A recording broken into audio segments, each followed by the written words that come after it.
Bismillahirrahmanirrahim. Assalamualaikum warahmatullahi wabarakatuh. Hari ini saya Aisyah Humairah binti Ma'akhir akan membentangkan tajuk Analisis Perkembangan Sistem Pendidikan dan hubung kaitnya dengan falsafah pendidikan. Ini adalah tugasan bagi subjek EDUP 2072 Falsafah dan Perkembangan Pendidikan di Malaysia. Mari kita lihat apakah isi kandungan yang akan saya bentangkan dalam tugasan ini. Saya telah membahagikan isi kandungan ini pada 4 bahagian.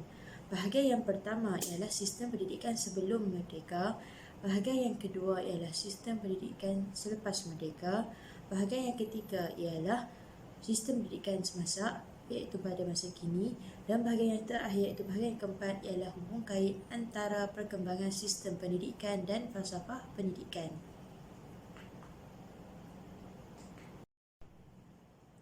Dalam sistem pendidikan sebelum merdeka, terdapat 6 sistem pendidikan, iaitu yang pertama ialah sistem pendidikan pondok, yang kedua ialah sistem pendidikan vernakular, yang ketiga ialah laporan Cheesman 1946, yang keempat laporan Barnes 1950, yang kelima laporan Fenwu 1951 dan yang terakhir ialah Ordinan Pelajaran 1952.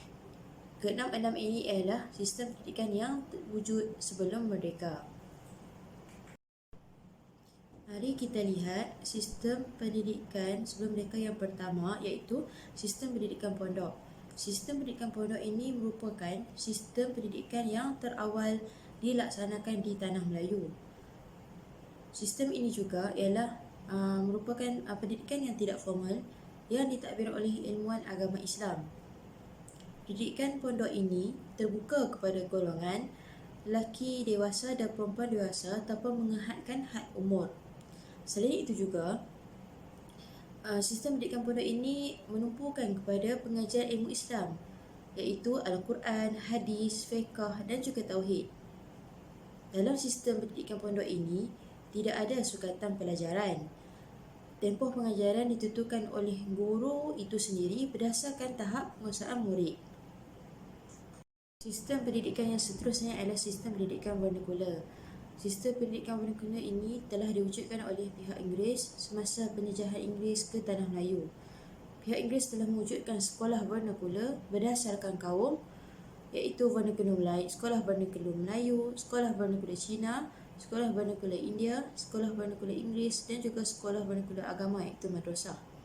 Sekolah vernakular ini menggunakan bahasa ibunda masing-masing dalam pengajaran dan pembelajaran. Contohnya, vernakular India akan menggunakan bahasa India semasa proses pengajaran dan pembelajaran, manakala untuk vernakular Cina, mereka akan menggunakan bahasa ibunda mereka, iaitu bahasa Cina dalam pengajaran dan pembelajaran. Setiap sekolah juga melaksanakan kurikulum, kaedah pengajaran dan pembelajaran, iaitu PDP, dan pengurusan sistem sekolah yang berbeza.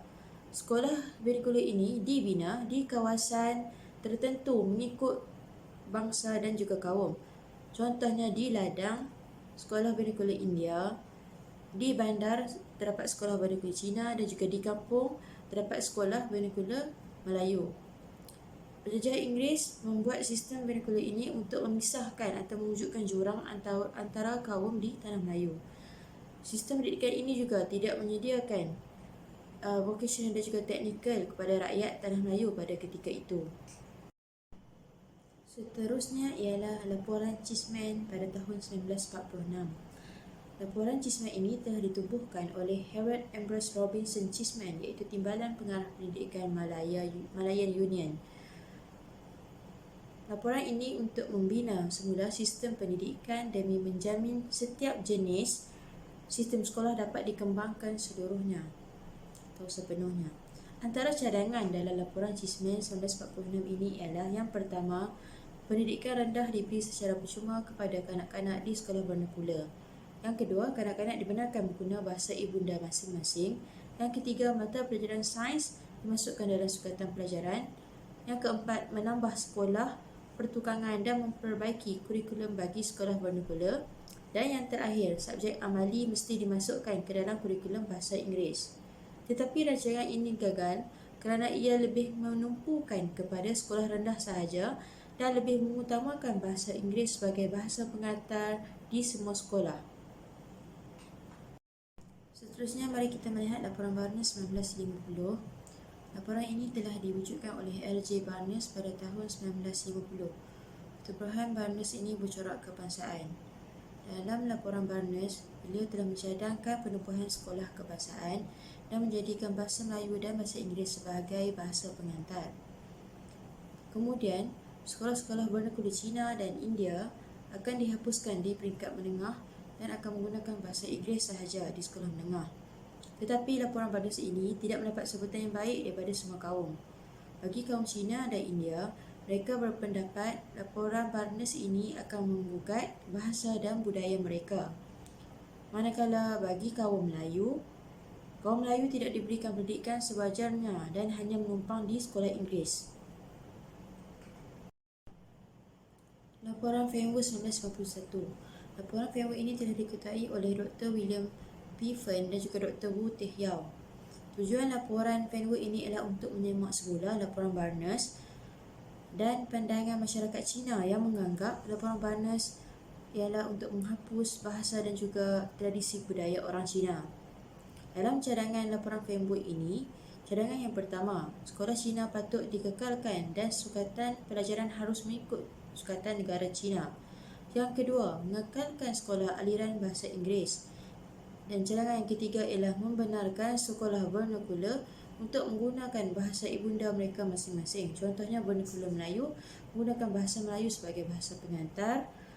Bagi vernakular Cina, menggunakan bahasa Cina sebagai bahasa pengantar. Dan sekolah vernakular Tamil atau India menggunakan bahasa Tamil sebagai bahasa pengantar semasa proses pengajaran dan pembelajaran. Kesannya, laporan Fenwick ini tidak diterima kerana tidak menguntungkan. Kemudian, mari kita lihat Ordinan Pelajaran 1952.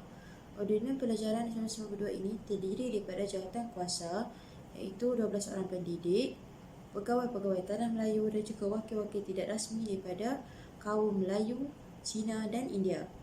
Dalam cadangan Ordinan Pelajaran ini, yang pertama, penubuhan dua jenis sekolah, iaitu sekolah yang menggunakan bahasa Melayu sebagai bahasa pengantar dan yang kedua ialah sekolah yang menggunakan bahasa Inggeris sebagai bahasa pengantar. Pembelajaran selama 6 tahun dengan menjadikan bahasa Inggeris dan bahasa Melayu sebagai bahasa pengantar di sekolah rendah. Pelaksanaan sekolah kebangsaan yang dicadangkan oleh laporan Barnes akan dilaksanakan. Sekolah Cina dan sekolah Tamil tidak termasuk dalam konsep sistem sekolah kebangsaan. Oleh itu, kemudahan bahasa Cina dan bahasa Tamil akan dilaksanakan jika terdapat permintaan bilangan murid di satu sekolah sekurangnya 15 orang. Tetapi, ordinan pelajaran ini tidak dapat dilaksanakan kerana faktor kewangan dan juga darurat. Sistem pendidikan yang terdapat selepas merdeka terdapat 5 sistem. Yang pertama ialah laporan Penyata Razak 1956. Yang kedua, laporan Rahman Talib 1960. Yang ketiga, Akta Pendidikan 1961. Yang keempat, laporan Aminuddin Baki 1964. Yang kelima, laporan Jawatan Kuasa Kabinet 1979. Kelima-lima ini ialah sistem pendidikan yang terdapat selepas merdeka. Laporan Penyata Razak 1956 ini telah dipromosikan oleh Tun Abdul Razak Husin, iaitu Menteri Pendidikan pada waktu itu. Tujuan laporan Penyata Razak ini ialah untuk menyemak dan menstruktur semula dasar pendidikan Persekutuan Tanah Melayu. Laporan Penyata Razak ini juga telah mengemukakan 17 cadangan dengan mengambil kira matlamat akhirnya untuk membentuk satu sistem pendidikan negara. Dan yang seterusnya, laporan ini juga telah mencadangkan untuk mengangkat kedudukan bahasa Melayu sebagai bahasa pengantar utama di sekolah dan juga mewujudkan sistem peperiksaan sebagai pentaksiran yang sama di seluruh negara. Laporan Rahman Talib 1990. Terdapat 4 cadangan dalam laporan ini, iaitu yang pertama ialah bahasa kebangsaan. Bahasa Melayu dijadikan sebagai bahasa pengantar di semua sekolah, sama ada sekolah rendah, sekolah menengah dan juga institut pengajian tinggi. Bagi mencapai matlamat ini, bahasa Melayu dimasukkan di dalam peperiksaan awam dan semua pelajar wajib lulus bahasa Melayu ini untuk masuk ke sekolah menengah yang seterusnya. Yang kedua ialah kelas peralihan. Kelas peralihan ini diwujudkan bagi membantu meningkatkan penguasaan bahasa Melayu bagi pelajar dari sekolah jenis Cina dan juga sekolah jenis Tamil. Mereka akan dimasukkan ke kelas peralihan terlebih dahulu sebelum bertukar ke sekolah menengah Melayu atau sekolah menengah Inggeris. Yang ketiga ialah kenaikan secara automatik. Ini bermaksud kenaikan pelajar ke darjah berikutnya boleh dilaksanakan secara automatik sama ada di semua sekolah rendah dan juga menengah. Yang keempat ialah mata pelajaran akhlak. Mata pelajaran akhlak ini wajib diambil oleh semua pelajar Islam, manakala pelajar bukan Islam akan mengambil mata pelajaran pendidikan moral. Dalam laporan Rahman Talib ini, pendidikan digunakan untuk menyatupadukan kaum-kaum yang ada di Malaysia pada ketika itu. Seterusnya ialah Akta Pendidikan 1961. Akta ini wujud dengan asas cadangan yang dibawa oleh laporan Razak dan juga laporan Rahman Talib. Dalam Akta Pendidikan ini mengandungi beberapa perkara. Perkara yang pertama ialah penegasan pendidikan asas 3M, iaitu membaca, menulis dan mengira. Yang kedua ialah penegasan pendidikan kerohanian dan unsur disiplin. Yang ketiga, kurikulum mestilah mengikut acuan Malaysia. Yang keempat, pendidikan menengah atas berdasarkan dua jurusan, iaitu mempunyai dua jurusan, iaitu akademik dan juga vokasional. Dan yang terakhir, yang kelima, belum melanjutkan persekolahan dari umur 9 tahun hingga 11 tahun. Laporan Aminuddin Baki 1964 diwujudkan untuk mengkaji sistem pendidikan yang terdiri daripada pelbagai jurusan bagi sekolah menengah rendah untuk menggantikan sekolah pelajaran lanjutan yang telah dimasukkan. Dalam laporan Aminuddin Baki 1994 ini terdapat beberapa cadangan. Cadangan yang pertama ialah umur berhenti sekolah dinaikkan kepada umur 15 tahun. Yang kedua ialah pelajaran sekolah menengah rendah dinaikkan hingga 3 tahun. Yang ketiga ialah pelbagai jenis kursus perlu diperkenalkan untuk melahirkan pelbagai tenaga mahir. Yang seterusnya, menyediakan pelbagai peluang pekerjaan selepas tamat pengajian. Dan yang terakhir ialah memperkenalkan sekolah teknik. Seterusnya, laporan Jawatankuasa Kabinet 1979. Laporan Jawatankuasa Kabinet ini dibentuk hasil maklum balas dan laporan daripada Jawatankuasa Kabinet 1974. Pembentukan Jawatankuasa Kabinet ini disebabkan oleh peristiwa yang pertama, iaitu peristiwa rusuhan kaum pada tahun 13 Mei 1969.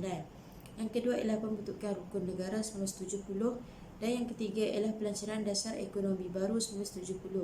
Ketiga peristiwa ini telah membentuk Jawatankuasa Kabinet pada tahun 1979. Dalam laporan Jawatankuasa Kabinet ini mengandungi beberapa cadangan. Yang pertama ialah mengandungi penegasan terhadap penguasaan kemahiran 3M, iaitu membaca, menulis dan mengira.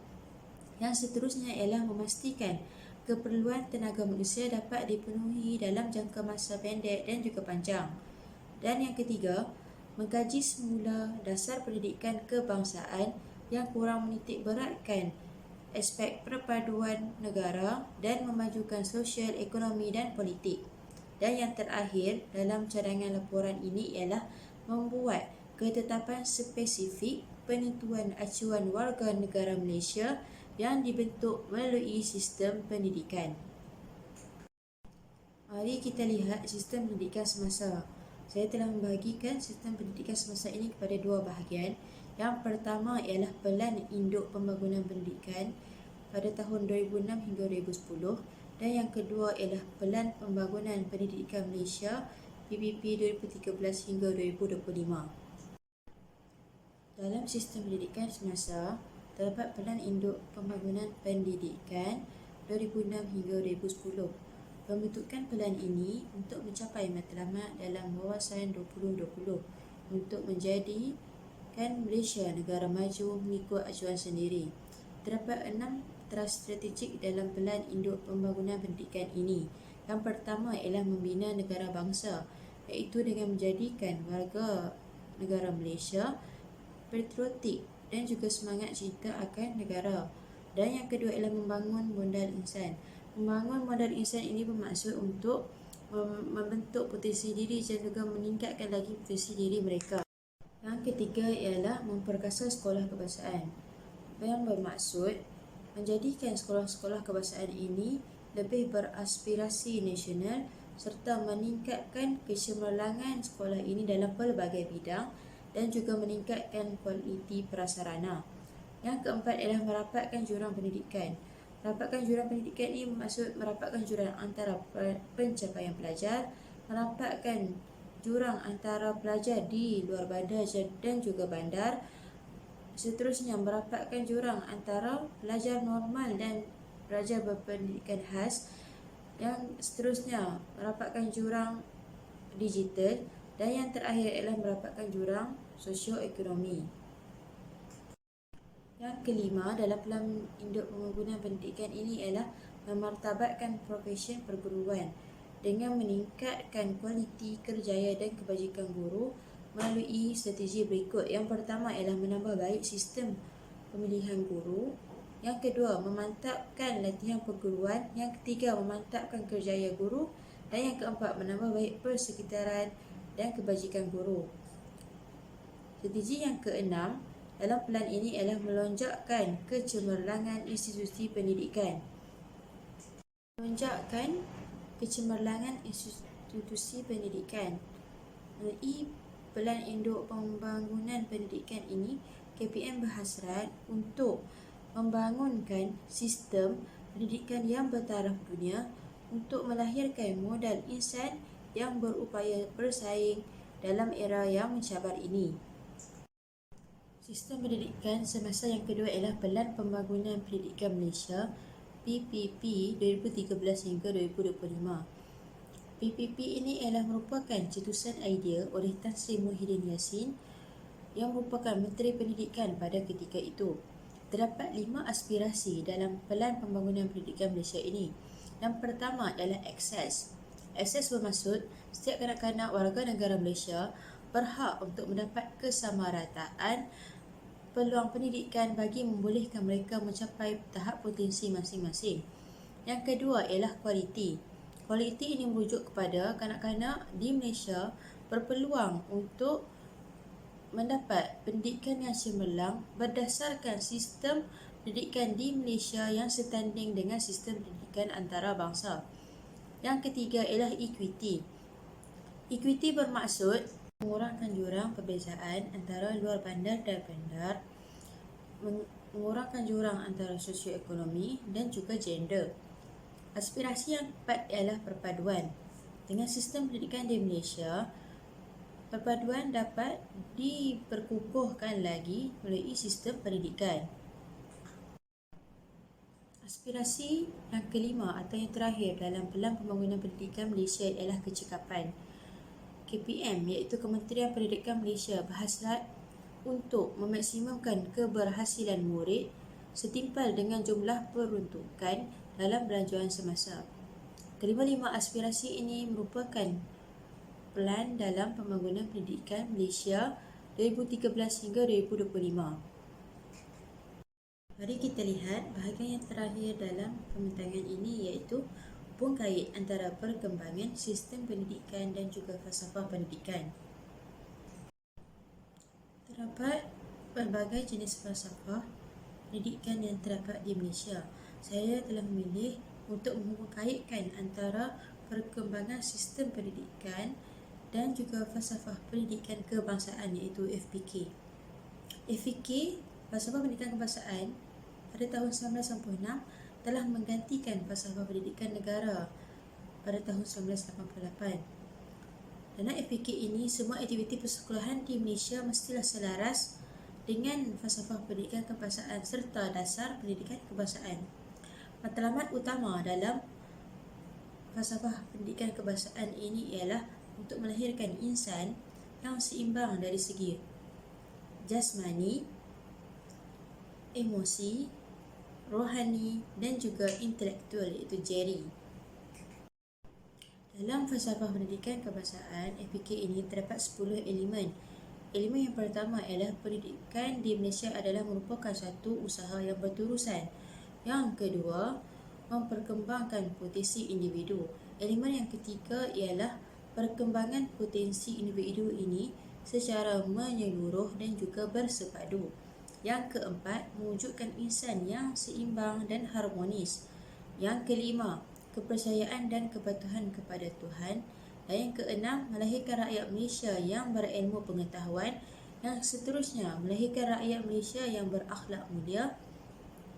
Seterusnya, melahirkan rakyat yang bertanggungjawab dan juga berketerampilan. Dan yang terakhir, berkeupayaan mencapai kesejahteraan diri. Ini merupakan 10 elemen yang terdapat dalam falsafah pendidikan kebangsaan. Apakah hubung kait yang terdapat antara sistem pendidikan dengan falsafah pendidikan kebangsaan? Mari kita lihat.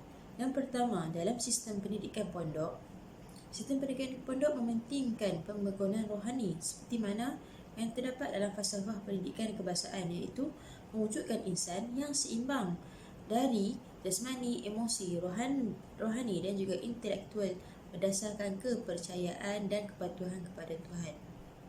Dalam laporan Barnes juga telah menyatakan dalam laporan ini mensyariatkan untuk melahirkan pelajar yang berilmu, berkemahiran, bertanggungjawab, membangunkan diri, masyarakat dan negara seperti mana yang terdapat dalam elemen FPK yang telah saya bentangkan tadi.